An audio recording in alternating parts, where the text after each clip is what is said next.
Hello friends, কেমন আছে সবাই? আশা করি সবাই খুব ভালো আছো, আমরাও ভালো আছি। আর আজকে গণেশ চতুর্থী, সবাইকে হ্যাপি গণেশ চতুর্থী।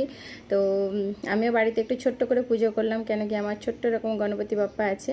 তো ওনাকে একটু ছোট্ট করে পুজো করেছি, মোদক নিয়ে এসেছিলো আর ফ্রুটস দিয়ে সব এমনি ছোট্ট করে পুজো করে নিয়েছি। আর পাশের রুমেই গণপতি এসেছে বাপ্পা, তো ওনার দর্শন করতে যাব। এই দেখো ওই বাপ্পা, কত সুন্দর দেখতে একদম, আর কি সুন্দর করে সাজানো, বেশ ভালো লাগছে, খুব সুন্দর লাগছে। তো এনাকে দেখছিলাম, কতক্ষণ ধরে দর্শন করছিলাম, বেশ ভালো লাগছিল।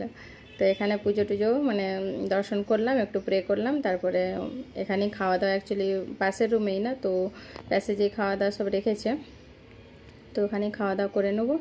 আর বাচ্চারাও সব রেডি হচ্ছে, আমি রেডি হয়ে চলে এসেছিলাম।